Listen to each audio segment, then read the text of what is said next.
Okay, in this video, we will discuss on the range of reproductive structures in brown algae.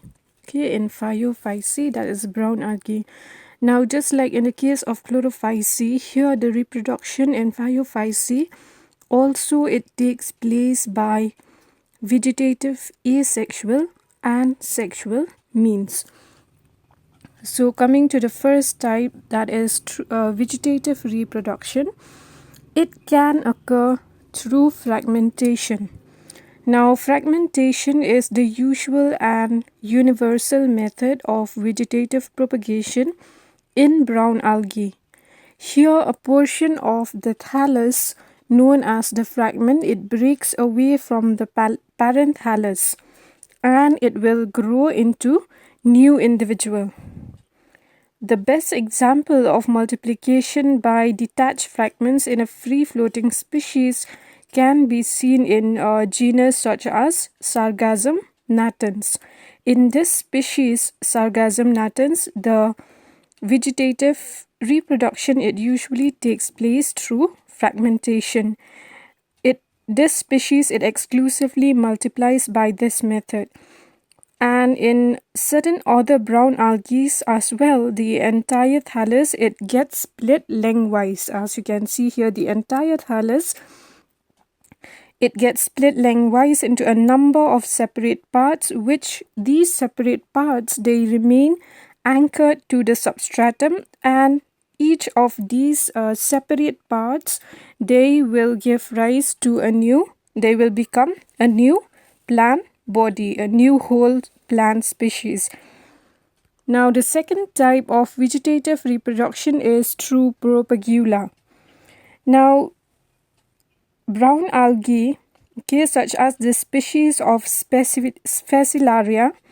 Now, this Phaeophyceae species produces special adventitious branches. Okay, these are the special adventitious branches formed on the body of Phaeophyceae.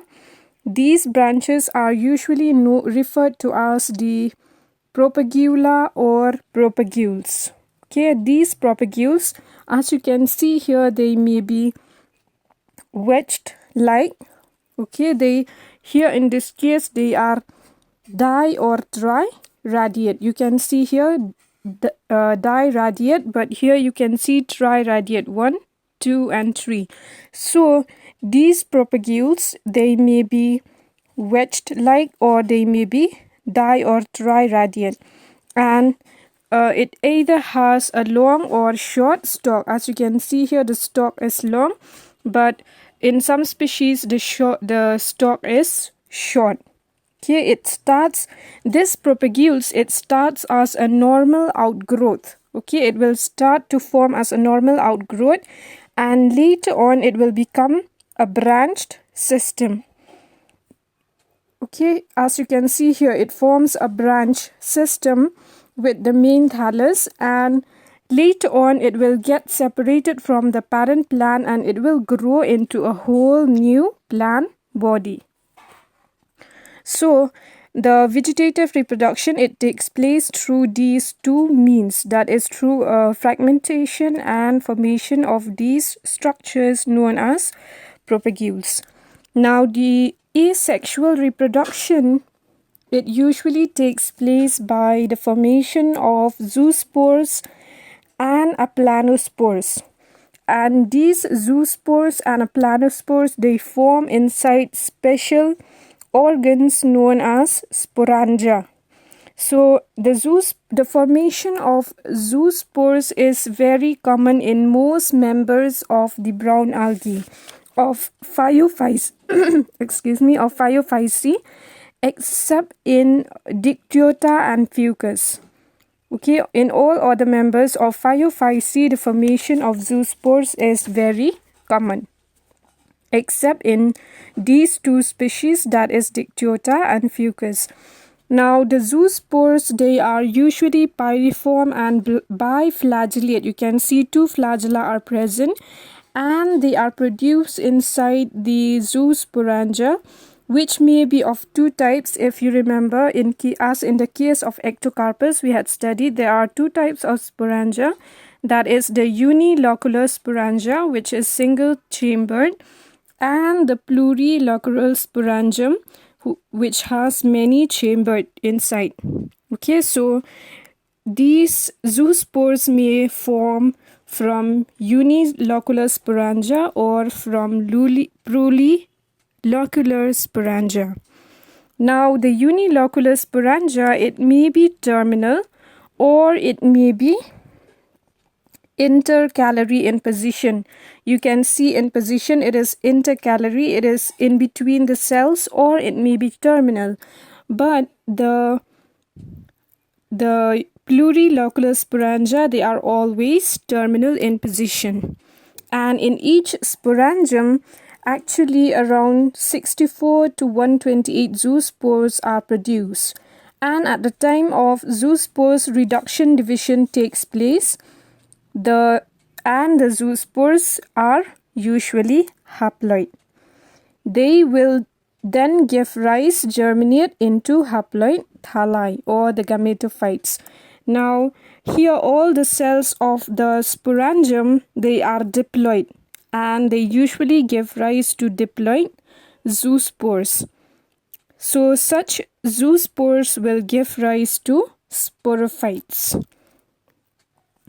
So the next type we have aplanospores. So just in the case of green algae, also we had seen these type of spores.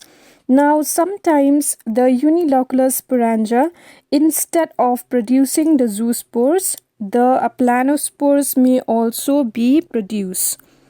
These aplanospores, they are non-motile, as you can see that they are without flagella. For example, these aplanospores can be seen in dictyotales. The aplanospores, they are always less in number, unlike in case of zoospores. I had mentioned that around 64 to 128 zoospores are produced, but in case of aplanospores, they are always less in number. For example, in dictyotales, in dictyota, around 4 aplanospores are in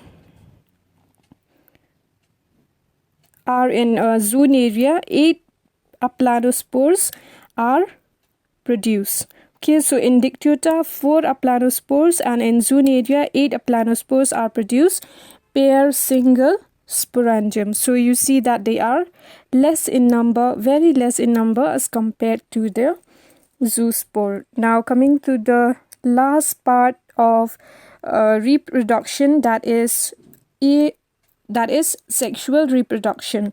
Now again, this, just like in the case of Chlorophyceae, we had seen that it usually takes place through isogamy, anisogamy and oogamy. So same thing here, except in few cases, sexual reproduction is concerned with the haploid gland in Phaeophyceae. And this sexual reproduction, it ranges from isogamy to anisogamy and oogamy. So coming to the first type here, that is isogamy. Here in this type, in the majority of members of the order Ectocarpiales and Sphacelariales, sexual reproduction is of isogamous type. Now the gametophyte plant, they may be homothallic or heterothallic. That means both the male and the female sex organs can be found in same plant body or in different plant body. And the isogametes, which are flagellated, you can see they contain flagella. They look alike. Okay, they look alike and they behave alike and are of equal size. And also, what do you see here? That they resemble the zoospores in morphology. These fusing gametes, they show marked morphological similarity, and both the gametes, they are actively motile at the time of gametic union. So both are actively motile, and they possess flagella. Now these isogametes, they are produced in multi-chambered structures known as the plurilocular gametanja. The gametic union results in the formation of a zygote which germinates immediately to give rise to the diploid or the sporophyte gland. Okay. So the next type that we see is anisogamy. But here, anisogamy is again of two types, physiological anisogamy, and one more we have morphological anisogamy.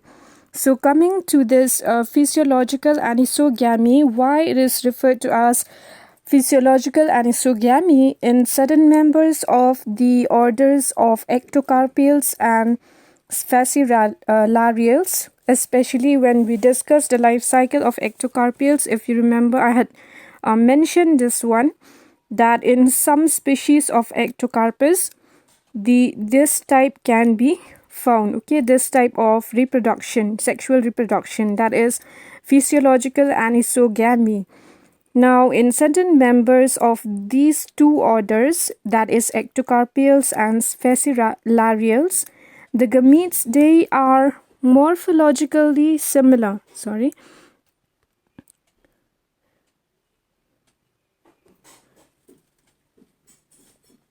Here, the gametes, they are morphologically similar, but they show distinction in their behavior at the time of gametic union, and thus they exhibit physiological anisogamy.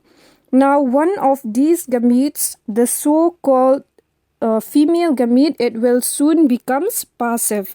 If you remember this figure, remember the column formation in case of ectocarpus. The female gamete, it do possess flagella, but it will soon become passive and motionless.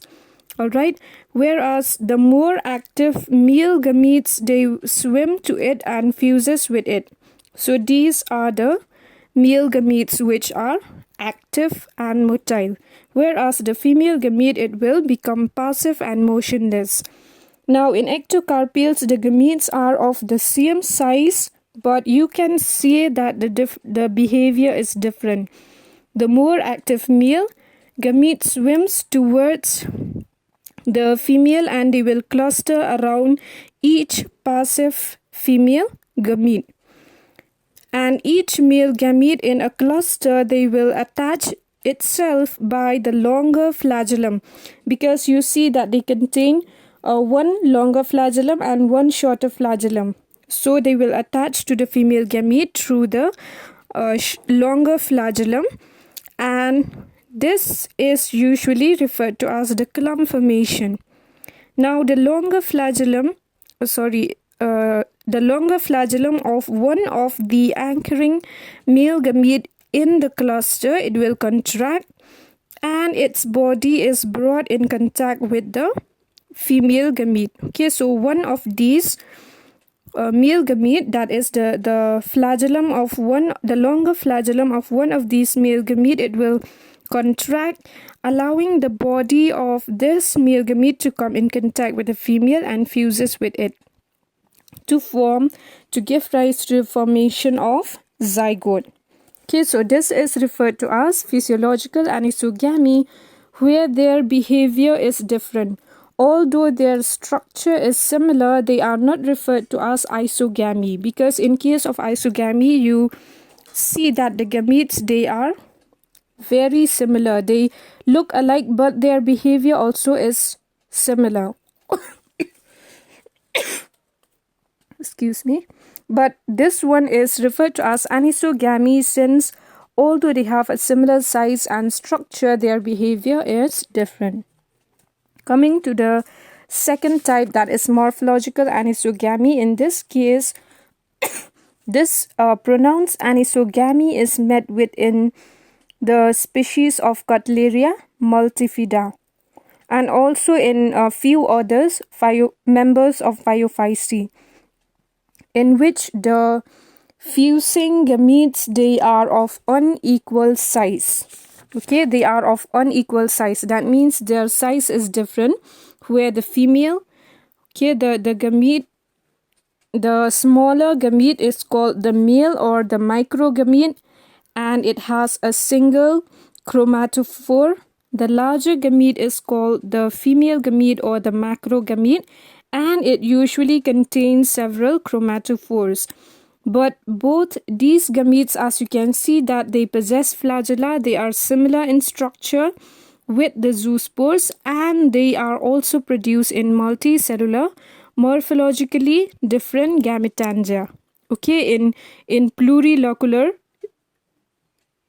gametangia, which are different. So they are produced in different gametangia.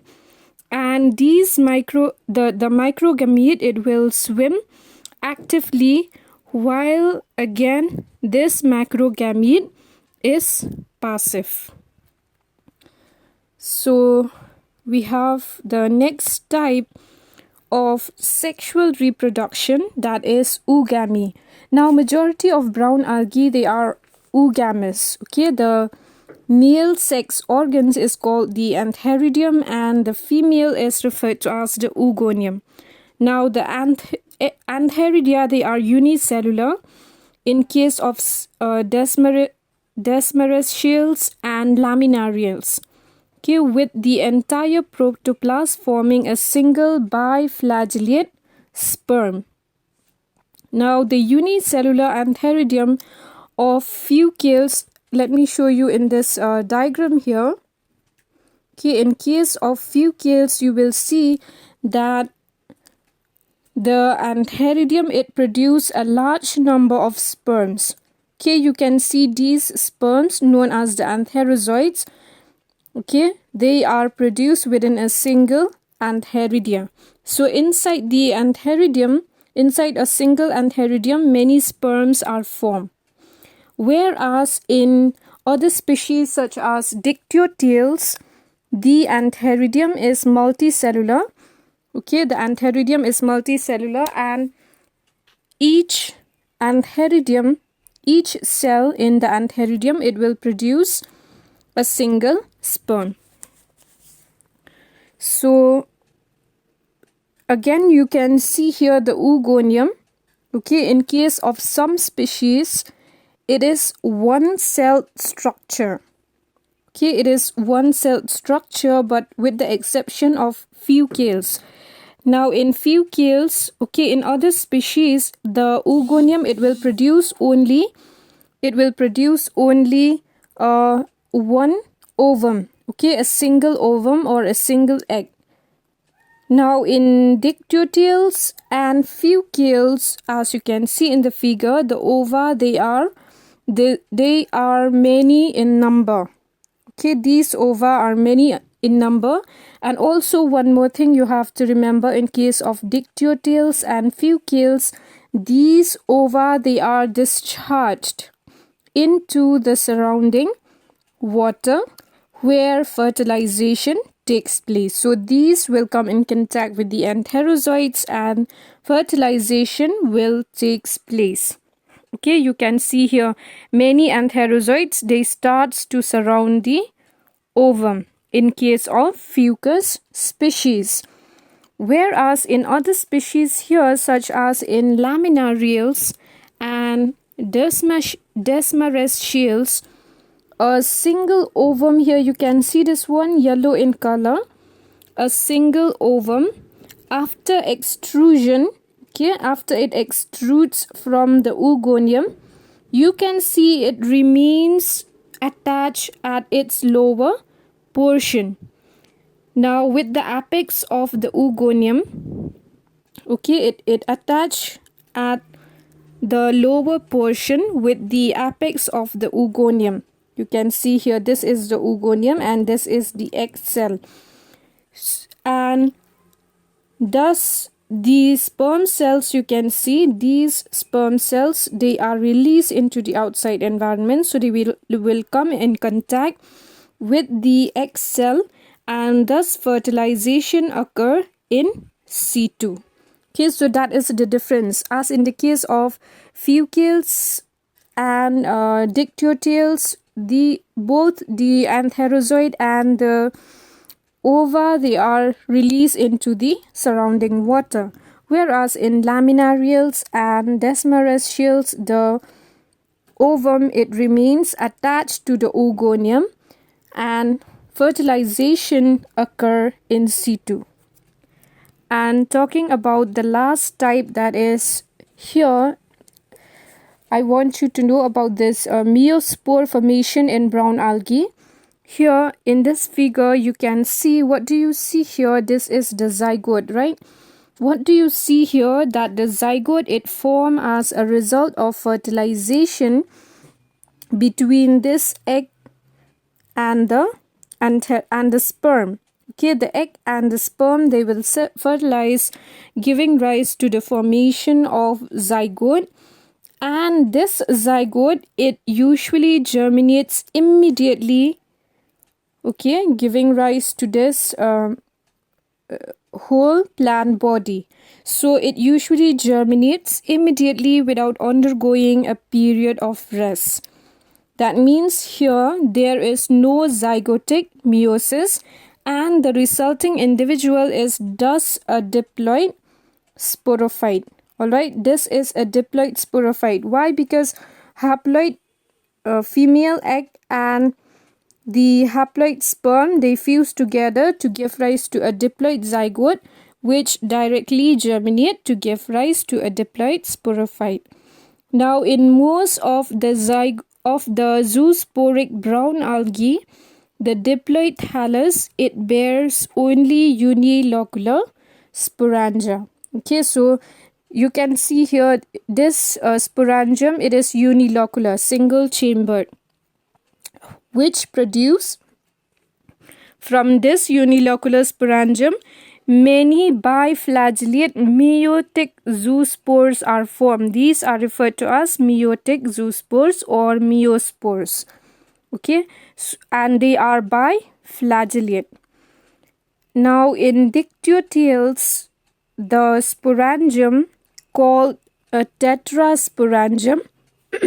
Okay, just remember, in case of dictyotales, this sporangium is referred to as tetrasporangium, and from the tetrasporangium, 4 meiotic aplanospores or 4 meiospores are formed, and each of the meiospores, they will secrete a wall around itself and will germinate to give rise to these haploid thallus. Okay, you can see the female gametophyte and the male gametophytic plant.